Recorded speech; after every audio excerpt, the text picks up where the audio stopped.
Então, vamos falar de capitalismo e conservadorismo.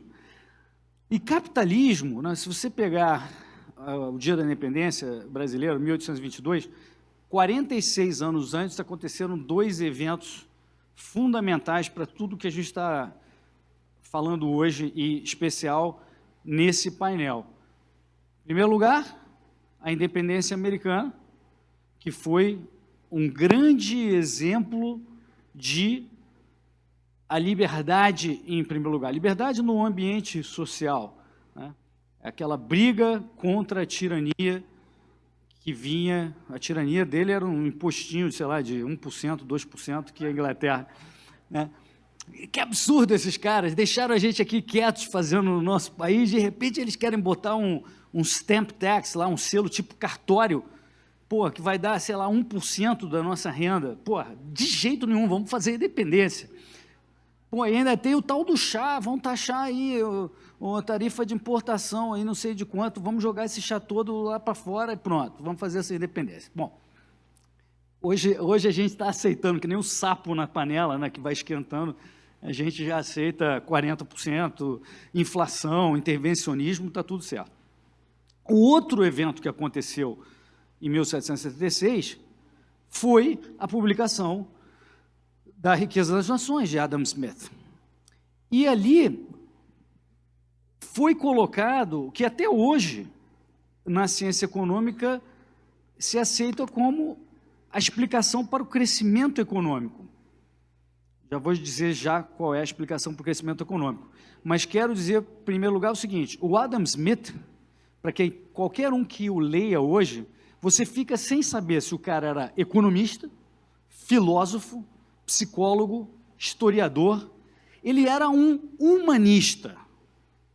Ele não era um cara que nem hoje a gente tem, que a gente brinca no liberalismo com os neoliberais, que a gente critica muito, que são todos técnicos, só falam de mercado, planilhas e papers, desumanizado.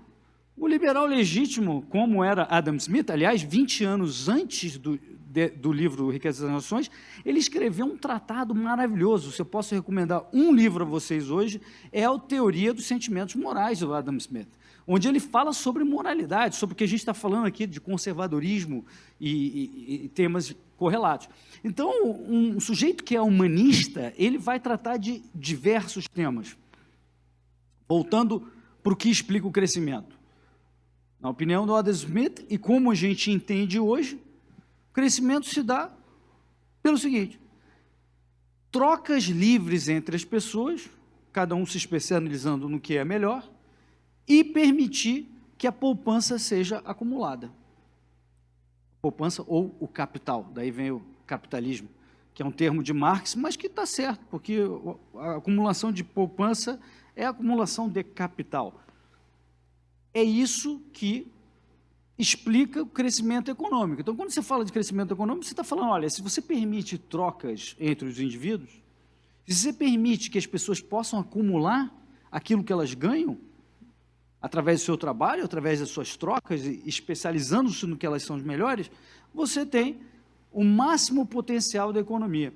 Meu pai dizia, não existe nada mais eficiente que a livre iniciativa do ser humano em busca dos seus ideais de autorrealização. É verdade, nada mais eficaz que isso. E dá resultados também. Então, isso é, assim, é o que é o crescimento econômico, é o que é o capitalismo. Quando a gente fala capitalismo, é isso que a gente está falando. É isso que a gente está falando. Isso se traduz em quê? Se traduz o seguinte, olha, se você vai defender que as pessoas possam fazer livres trocas e que possam acumular poupança, você tem que defender vida, liberdade e propriedade. Se você está preocupado com crescimento econômico, prosperidade, as pessoas realizando os seus ideais, você tem que defender vida, liberdade e propriedade. Ora, isso nada mais é do que a gente chama de liberalismo. Vida, liberdade e propriedade é o liberalismo. É o que a gente chama de liberalismo. Agora, vamos contextualizar o liberalismo. O liberalismo, ele tem um âmbito muito restrito.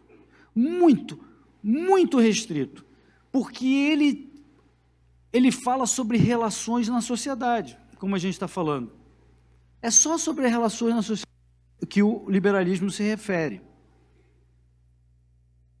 Quando você tem pessoas interagindo, quais são as regras que tem que haver na sociedade? Ou, por exemplo, como é que você responde a pergunta? É legítimo usar violência contra alguém em que situações? Essa é a única pergunta que, vamos dizer, o liberalismo como filosofia política, porque o liberalismo também é uma filosofia política, não só econômica. O liberalismo como filosofia política, que é a tradução de vida, liberdade e propriedade, se pergunta só uma coisa: quando é legítimo usar a força contra uma pessoa? E a resposta é: só quando essa pessoa previamente agrediu fisicamente uma pessoa, ameaçou de forma clara e presente agredir uma pessoa ou fraudou uma pessoa. Só. Porque aí você está defendendo consistentemente vida, liberdade e propriedade. Então, esse é o liberalismo econômico, uma filosofia política. Agora, o conservadorismo já é diferente. O conservadorismo não é uma filosofia política apenas, talvez ele tenha uma porção de filosofia política, um pedaço ali, mas o conservadorismo ele fala sobre coisas muito mais importantes até, valores, virtudes, o que você deve buscar da vida, é muito mais importante e de escopo muito mais amplo.